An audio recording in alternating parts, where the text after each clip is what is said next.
Friday Night Lights will shine a little brighter tonight as the high school football playoffs begin. We have a great first-round matchup in our Tulsa Tech Game of the Week.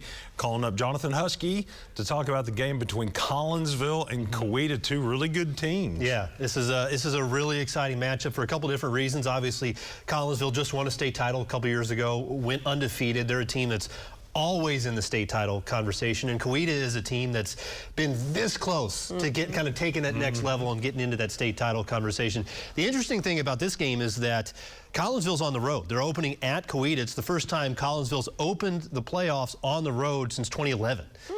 So that tells you, one, the kind of season that Coweta had to have home field advantage in this classification and out of their district, and then two, just the schedule that Collinsville played to where a team of that caliber had to kind of fight to get in and has to go on the road in the first round. So I think this is going to be the best game statewide of the night, and I'm not even going to get into what I think is going to happen or how they're going to score or anything like that, because it'll be wrong. But I know that it's going to be a lot of fun to watch, and I fully expect it to go down to the wire. It's going to be a battle. Oh, yeah. Like. Always is. Let's talk college for a minute. Yep. So, of course, the Sooners trying to bounce back after Bedlam, and we won't even talk about Kansas.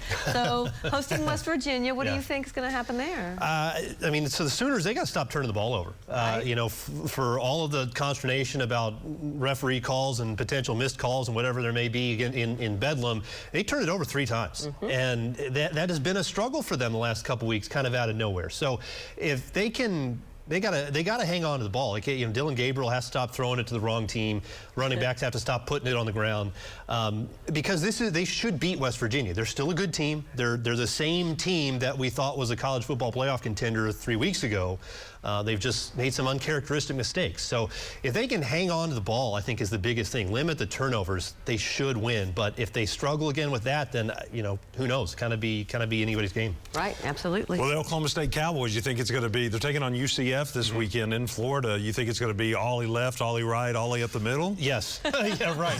Give that. Forget guy about the ball. student body left. Just give it to Ollie. Yeah. Right. As soon as the Bedlam game ended, I looked at the schedule for Oklahoma State and I said that UCF game is terrifying, because they're 1-5 or 1-6 either in the Big 12. I forget the exact record. So they haven't won a lot, but they have scared some teams. They took Baylor a last-second field goal to beat UCF. They gave Oklahoma all they wanted 2 or 3 weeks ago. And, Gus Malzahn, former TU offensive coordinator, he's a guy that he's an offensive innovator. He's going to have something up his sleeve.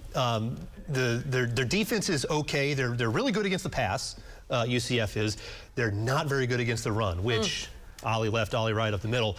You feel like if Ollie Gordon trots out there with 2 functioning legs, then they've got a pretty good shot. The big question that nobody knows the answer to, though, yet is how does Oklahoma State come back after such an emotional Bedlam win? That was a big one. Such the temptation is to come out flat and to kind of lean on that a little bit. But Mike Gundy was adamant even after Bedlam Saturday night we've got to move past this one. We've got to put it behind us, and because we haven't really done anything yet. So yeah, take this in for about 5 minutes and then focus on next week. That's exactly right. Yeah. Enjoy it for a little bit, but then we still got 3 more games we got to play. Yeah. All right, Jonathan. Thank you so much. We always love and appreciate your insight. It's going to be a fun weekend for sure. We'll be right back.